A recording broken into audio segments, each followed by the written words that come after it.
नमस्कार, मी अश्विनी. महाराष्ट्र टीव्ही 24 मध्ये आपले स्वागत आहे. महाराष्ट्रातील बातम्यांकडे वळण्याआधी एक नजर टाकूया हेडलाईन्सवर. महेश गायकवाड यांना ठाण्याच्या ज्युपिटर हॉस्पिटलमधून मिळाला डिस्चार्ज. महेश गायकवाड यांच्या स्वागतासाठी कल्याण शहरात मोठ्या प्रमाणात बॅनरबाजी. पंतप्रधानांच्या हस्ते 554 स्थानकांसह अंडरपासचा ऑनलाईन शिलान्यास आणि अमरावती जिल्हाधिकारी कार्यालयावर विद्यार्थ्यांचे आंदोलन. आता बातम्या सविस्तर. भाजपचे आमदार गणपत गायकवाड यांनी जमिनीच्या वादातून महेश गायकवाड यांच्यावर गोळीबार केला होता. यामध्ये गंभीर जखमी झालेल्या महेश गायकवाड यांच्यावर ठाण्याच्या ज्युपिटर रुग्णालयात उपचार सुरू होते. 24 दिवसानंतर महेश गायकवाड यांना रुग्णालयातून डिस्चार्ज मिळाला. सायंकाळी 4 वाजता सुमारास महेश गायकवाड हे कल्याणमध्ये दाखल होणार आहेत. यावेळी मोठ्या प्रमाणात शक्ती प्रदर्शन केले जाणार असून महेश गायकवाड यांच्या स्वागतासाठी समर्थकांकडून जय्यत तयारी करण्यात आली आहे. शहरात जागोजागी बॅनर लावण्यात आले आहे. खूप मोठं आनंदाचं वातावरण आहे आमच्याकरता. आज 6 गोळ्या झेलून माणूस आज जिवंत आहे. आज जिवंत असण्यामागचं कारण एकच आहे, आजपर्यंत त्यांनी जे गरिबांकरता कार्य केलेलं आहे, विद्यार्थ्यांकरता कार्य केलेलं आहे, ज्येष्ठ नागरिकांचा कार्य केलेलं आहे, त्या सर्वांचे आशीर्वाद घेऊन आज माणूस जिवंत आहे. आणि तो माणूस आपल्या इथे आज सर्वांची पुन्हा सेवा करण्याकरता आज आनंदाच्या वातावरणात सर्व चाहते कार्यकर्ते त्यांना आणायला गेलेले आहेत. त्या आनंदाच्या त्याच्यात उत्साहात तो आज माणूस पुन्हा आपल्या कल्याण नगरीमध्ये सर्वांची सेवा करण्याकरता पुन्हा इथे येत आहे. केंद्र सरकारच्या अमृत भारत स्टेशन योजनेअंतर्गत देशभरातील रेल्वे स्थानकांचा पुनर्विकास, सुशोभीकरणासह देशभरातील 1500 रोड ओव्हर ब्रिज आणि अंडरपासच्या कामांचे औपचारिक शिलान्यास आणि लोकार्पण आज पंतप्रधान नरेंद्र मोदी यांच्या हस्ते ऑनलाईन झाले. यात लोकसभेच्या धुळे मतदारसंघाचे खासदार डॉक्टर सुभाष भामरे यांच्या पाठपुराव्याने धुळे रेल्वे स्थानकाच्या आधुनिकीकरणासाठी तब्बल 9,50 लाखांचा निधी उपलब्ध झाला असून रेल्वे स्थानकाच्या आधुनिकीकरणाचे काम प्रगती पथावर आहे. आज भारतीय रेल्वेच्या इतिहासातला मोठा दिवस आहे.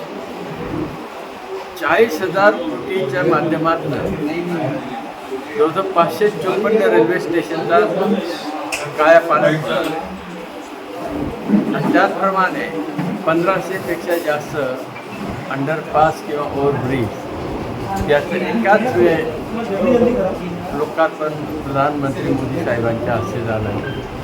त्याचा मोठा आनंद वाटतो, कारण देशाची प्रगती करायची असेल तर इन्फ्रास्ट्रक्चर मोठ्या प्रमाणे देशात उभे राहिले पाहिजे. 2014च्या आधी इन्फ्रास्ट्रक्चर वाढवण्याकडे फारसं लक्ष दिलं गेलं नव्हतं, परंतु मोदी सरकार आल्यापासून इन्फ्रास्ट्रक्चरवर प्रचंड प्रमाणात पैसा गुंतवला जातो आणि आपण आज बघतो मोठ्या प्रमाणात नॅशनल हायवे आज आपल्या संपूर्ण देशात दिसत आहे. अगदी धुळ्यासारख्या ग्रामीण भागात असलेल्या जिल्ह्यात 6 राष्ट्रीय महामार्ग आहेत. त्याचप्रमाणे रेल्वेच्या इन्फ्रास्ट्रक्चरमध्ये मोठ्या प्रमाणात निधी गुंतवला जातो आणि म्हणून अमृत भारत रेल्वे योजनेच्या माध्यमातून आज जवळजवळ 554 रेल्वे स्टेशनचा कायापालट झालेला आहे आणि 1500पेक्षा जास्त अंडरपास आणि ओव्हरब्रिज. याच्यात आपल्या धुळ्याचाही समावेश आहे. धुळे रेल्वे स्टेशनचं नूतनीकरणासाठी 9,50 लाख रुपये खर्चून मोठ्या प्रमाणात नूतनीकरण होत आहे. ते आपल्याला त्याचं चित्रफित दाखवण्यात आले. तसंच धुळे तालुक्यात जवळजवळ 12 ठिकाणी अंडरपास करण्यात आले. प्रत्येक ठिकाणी 4-4 कोटी, त्याप्रमाणे 64 कोटी रुपये हे अंडरपाससाठी दिलेले. आपल्या धुळे शहरात मिल परिसरमध्ये जवळजवळ 40,000 वस्ती असते आणि ते गेट बंद करण्यात आलं आणि त्याच्यामुळे मोठी असुविधा परिसराच्या लोकांना झाली. त्याच्या आधी बनवलेला अंडरपास त्यांना सोयीचा नव्हता, म्हणून त्यांनी मागणी केली आणि मी सातत्याने प्रयत्न करून 7.5 कोटीचा तो अंडरपासचं काम चालू आहे. काही महिन्यात तो अंडरपास पूर्ण होईल. त्याचप्रमाणे मोहाडी असेल, शिरूरला 3 अंडरपास आहेत, कोरगडला 1 अंडरपास आहे, चांदाला 1 अंडरपास आहे, बोरविरला आहे, सावळद्याला आहे, मोहाडीला आहे. अशा पद्धतीने मोठ्या प्रमाणात अंडरपास घेण्यात आलेले आहे. अमरावती येथे नुकतीच पार पडलेली मृदा व जलसंधारण विभागाची गट ब अधिकारी पदाची भरती परीक्षा रद्द करून नव्याने TCS मार्फत घेण्यात यावी या मागणीसाठी परीक्षार्थी विद्यार्थ्यांनी अमरावतीच्या जिल्हाधिकारी कार्यालयाजवळ निदर्शने केली। अमरावतीत ड्रीम्स लँड परीक्षा केंद्रावर झालेल्या पेपरमध्ये गैरप्रकार झाल्याचे उघड झाले होते। या केंद्रावर एका विद्यार्थ्याकडे छापील उत्तरपत्रिका मिळून आल्याचा आरोप इतर विद्यार्थ्यांनी केला होता। त्यामुळे ही भरती प्रक्रिया परीक्षा रद्द करून नव्याने TCS मार्फत परीक्षा घेण्यात यावी अशी मागणी विद्यार्थ्यांनी केली आहे। 5 वर्षानंतर 670 पदासाठी परीक्षा घेण्यात आली होती, मात्र ड्रीमलँड सेंटरवर कर्मचाऱ्यांनी पेपर फोडला होता। त्यामुळे पुन्हा नव्याने परीक्षा घेण्यात यावी व झालेली परीक्षा रद्द करावी अशी मागणी विद्यार्थ्यांनी केली आहे। माझं नाव श्याम रामेकर। संपूर्ण महाराष्ट्रामध्ये जलसंधारण विभागाची 20 आणि 21 तारखेला 66 सेंटरवर पेपर झाला। आम्ही परीक्षा आधी विभागाला निवेदनं दिले खूप की TCS आयॉन या ऑफिशियल सेंटरवर पेपर घेण्यात यावा, पण विभागाने आमच्या निवेदनाला घाससुद्धा टाकलेली नाही आणि त्यांच्या मनमानीनुसार त्यांनी सेंटर घेऊन प्रायव्हेट सेंटर दिलेले आहेत। तर त्या सेंटरवर इथे अमरावती विथे ARN असोसिएट या सेंटरवर 21 तारखेला 9 ते 11च्या शिफ्टमध्ये एक पेपर फुटी झाली। एका विद्यार्थ्याच्या हॉल तिकीटवर ABCD नावामध्ये असे 100 पूर्ण टेक्निकल नॉन टेक्निकल असा पूर्ण पेपर छापून आलेला आहे त्यामध्ये, तर त्याला पकडण्यात आलेलं आहे।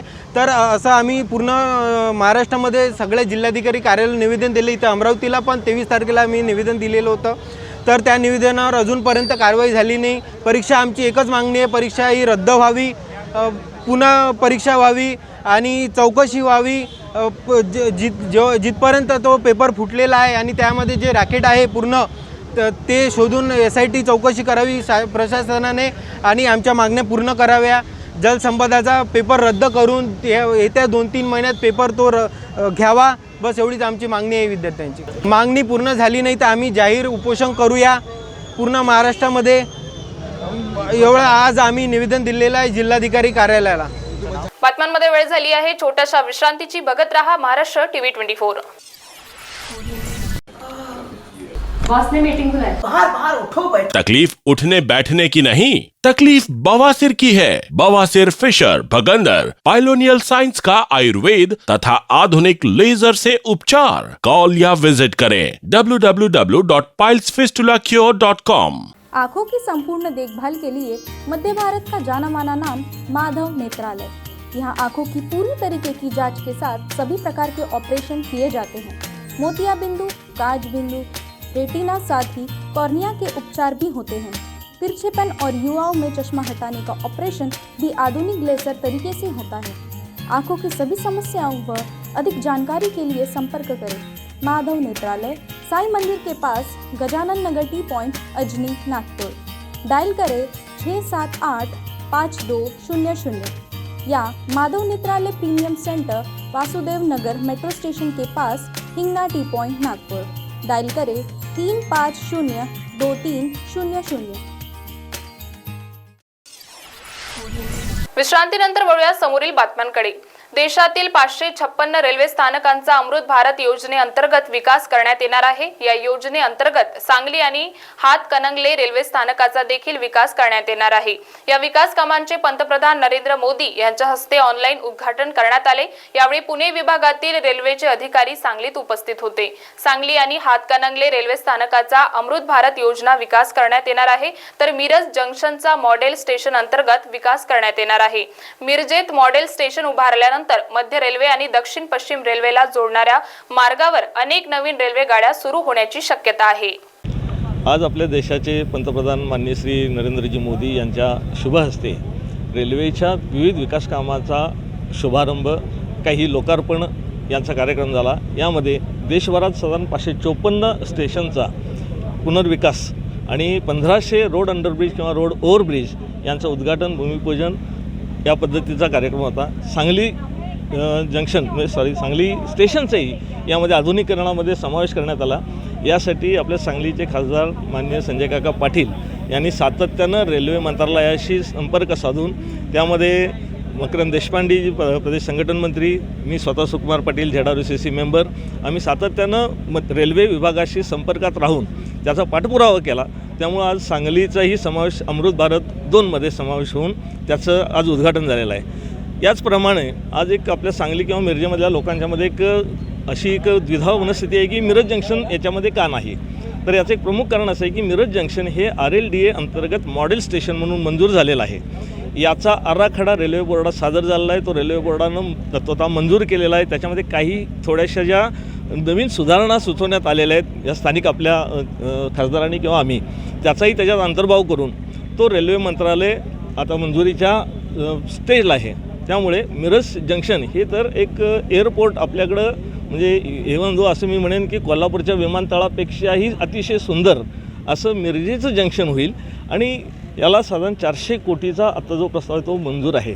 यासाठी आपले जिल्ह्याचे खासदारांनी खूप प्रयत्न केलेले आहेत. त्याचबरोबर प्रदेश संघटन मंत्री भाजपचे मकरंद देशपांडे साहेब यांनीही त्याच्यामध्ये सहभाग नोंदवलेला आहे. त्या माननीय मोदी साहेब ज्यावेळेला सोलापूरला आले होते त्यावेळेला या संदर्भात त्यांनी त्यांची भेट घेऊन हा विषय त्यांच्यासमोर मांडलेला आहे आणि त्याला मंजुरी मिळालेली आहे.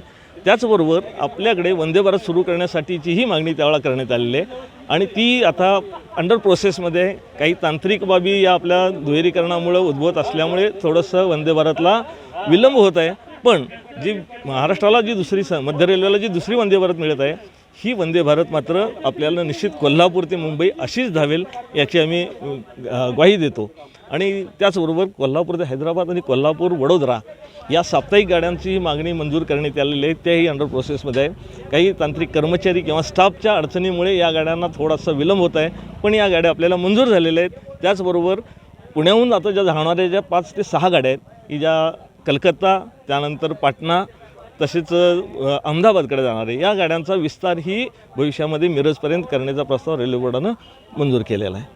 धन्यवाद. ग्रामपंचायत कर्मचाऱ्यांना नगरपालिका व जिल्हा परिषद कर्मचाऱ्यांप्रमाणे वेतन श्रेणी मंजूर करण्यात यावी, निवृत्ती वेतन लागू करण्यात यावे, कर्मचाऱ्यांना वेतन अनुदानासाठी लादलेली वसुलीची अट पूर्ण रद्द करण्यात यावी यासह अनेक मागण्यांसाठी राज्यातील 27,120 ग्रामपंचायतीमधील सफाई कामगार, पाणी पुरवठा कामगार, वीज पुरवठा कामगार, कर वसुली कर्मचारी आणि लिपिक कर्मचाऱ्यांनी 26 फेब्रुवारी ते 29 फेब्रुवारी पर्यंत काम बंद आंदोलन सुरू केले आहे. आंदोलनाची राज्य सरकारने तात्काळ दखल घ्यावी, अन्यथा वरिष्ठांच्या आदेशाने तीव्र आंदोलन करण्याचा इशारा यावेळी आंदोलनकर्ते ग्रामपंचायत कर्मचाऱ्यांनी दिला आहे. मी रामेश्वर डिवरे, अमरावती विभागीय अध्यक्ष कामगार सेना महाराष्ट्र राज्य. आम्ही ग्रामपंचायत कर्मचाऱ्यामार्फत आजपर्यंत बरेच धरणे आंदोलन मोर्चे, शासनाचं लक्ष वेधण्याकरता साखळी उपोषण, जिल्हा परिषद समोर, पंचायत समिती समोर धरणे आंदोलन केलेली आहेत. पण आजपर्यंत आम्हाला या सरकारनं कुठल्याही प्रकारचा न्याय दिलेला नाही. त्याकरिता आज दिनांक 26 फेब्रुवारीपासून 29 फेब्रुवारीपर्यंत राज्यातील 60,000 ग्रामपंचायत कर्मचारी आणि 28,000 ग्रामपंचायतीचे सर्व कर्मचारी आज पाणी पुरवठा असेल, सफाई असेल किंवा इतर कामे सर्व बंद करून आमच्या मागण्याकरता ज्या आमच्या वेतन श्रेणी असेल, पेन्शन असेल, शासनाकडून मिळणारा आम्हाला जो 50% वेतनावरील खर्च आहे तो मिळण्याकरता आम्ही आज जिल्हा परिषद सर्व राज्यातील कर्मचारी जिल्हा परिषद समोर धरणे आंदोलन करीत आहे. आमच्या मागण्या शासनानं मंजूर कराव्या अशी आम्हाला अपेक्षा आहे. यानंतरही आमच्या मागण्या झाल्या नाही तर आम्ही तीव्र आंदोलन करू आणि विलासभाऊ कुमारवार आमचे राज्याचे अध्यक्ष यांच्या नेतृत्वाचे आम्ही जो आदेश येईल त्यांचं पालन करून राज्याला आमच्या मागण्या आमच्या पदार्थ पाडण्याकरता आम्ही वेटीस निश्चित धरणार आहोत. रवींद्र दगडोबा पंडितकर, जिल्हा अध्यक्ष बुलढाणा. आमच्या ज्या मागण्या आहे, ग्रामपंचायत कर्मचाऱ्यांना नगरपालिकेप्रमाणे वेतन श्रेणी लागू करणे, तसेच जी ग्रामपंचायत कर्मचाऱ्यांना वसुलीची अट घातलेली आहे, शासनाने वसुलीची अट घातलेली आहे, ती वसुलीची अट शिथिल करून ग्रामपंचायत कर्मचाऱ्यांना शासनामार्फत 100% वेतन देण्यात यावे. तसेच 20 ऑगस्ट 2020 पासून ग्रामपंचायत कर्मचाऱ्यांना मागील थकीत वेतन 19 महिन्याचा फरक हा शासनाने त्वरित अदा करावा. अशा आमच्या इतर मागण्या आहेत. धुळे शहरातील कृषी उत्पन्न बाजार समिती परिसरात असलेल्या रामचंद्र नगर मधून थेट देवपुरात जाणाऱ्या रस्त्याच्या कामाची आज माजी आमदार अनिल गोटे यांच्या उपस्थितीत सुरुवात करण्यात आली आहे. असं आहे की धुळे शहरामध्ये आज सगळ्यात गंभीर प्रश्न वाहतूक आणि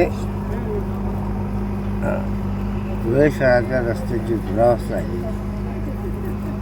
त्याचा रस्ते कमी पडतात याचा विचार करून मी गेल्या 10 वर्षापासून त्या नगावबारीमधून निघालेला माणूस 10 मिनिटामध्ये रेल्वे स्टेशनवर पोहोचला पाहिजे आणि काय मेहरबानी नाही, हा त्यांचा हक्क आहे. यासाठी हे जे GP रस्त्यामध्ये आहेत 96 प्लॅनप्रमाणे ते सगळे रस्ते मोकळे करायचे आणि पक्के करायचा कार्यक्रम हाती त्या दृष्टीने या रस्त्यासाठी नितीन गडकरी साहेबांच्या CRF फंडातून 42 कोटी 18 लाख रुपये मंजूर झाले. त्यापैकी 20 लाख कोटी रुपये आले आणि त्याच्या बाजूला दुसरा जो रस्ता आहे ब्रिजस्टोन बाजाराचा तो सरळ अंबिका स्वामी म्हणून त्या चौकामधून निघेल. हा रस्ता शेतकरी विकण्यापर्यंत त्यामुळे धुळे शहरामधल्या कुरकुरमधून येणाऱ्या बातम्यांमध्ये वेळ झाली आहे, इथेच थांबण्याची. बघत रहा महाराष्ट्र टीव्ही 24. इस खबर के प्रायोजक है शिवशंकर आयुर्वेदिक क्लिनिक, अनुभवी डॉक्टर से सज्ज, सभी प्रकार के आयुर्वेदिक दवाइयाँ मिलने का एकमात्र स्थान.